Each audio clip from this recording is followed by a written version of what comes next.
I've gotten a lot of really good questions about how to further the practice of playing with thought in accordance to the video that was posted yesterday, the one titled Playing with Thought. So along the lines of being able to identify thought as they are, seeing if they show up as imagery or as some form of language or even just an audio sense. Now we can take that a little further to really spend time in the sensational space to let the gateway take us a little deeper. And so let's just play with a metaphor with that. Here you are, you're sitting at the edge of a beautiful, crystal clear creek. You're surrounded by trees, there are birds, it's just a scene of utter peace. And every once in a while, you see a fish swimming by. That's a thought, just like that. And so as the metaphor goes, and you are able to perceive of that thought, remain at the bank and just point and watch the fish swim by and move back into the feeling of the body against the ground, the feeling of the breath moving in and out, any emotional sensations that seem to be arising in the emotional center. If your eyes are open, pay attention to the periphery of your vision. If you are hearing sounds, see if those sounds are individuated, if they need to be picked apart or broken into pieces. Or maybe you can hear something as a whole. Maybe it's all just one sound. And then another fish swims by. That's just another thought. And then another fish. That's a thought. And every time you watch that fish swim by, let that be a cue to move right back into this present physical sensational space. And like I mentioned before, it's not an endpoint per se, but it is a wonderful guide because as we feel, we are always feeling in the present. We don't feel in the past. We don't feel in the future, even if for some reason our thought space is contemplating past events or possible future events.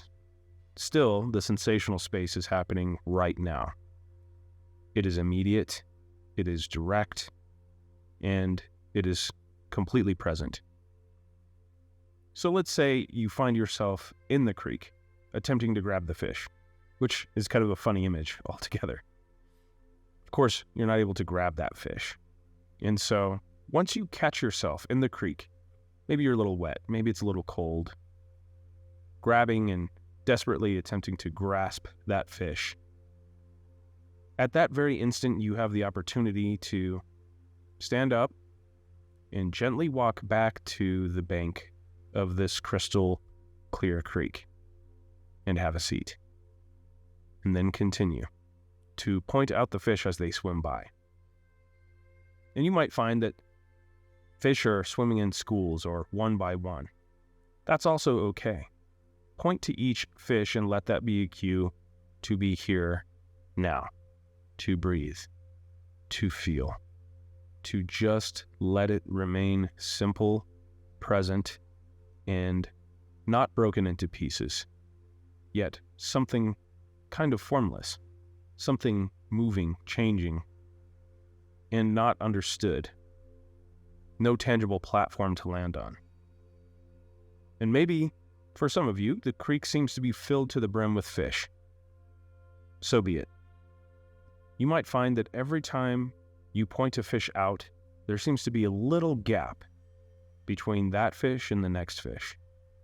And every time you point that fish out and move to this present sensational space, you've created more of a gap.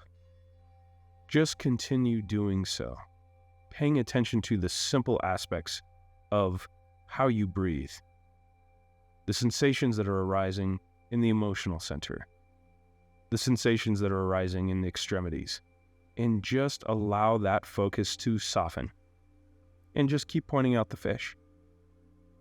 It doesn't really matter how many times you end up in the creek attempting to grab a fish with your bare hands. What matters the most is the intention to just point and feel.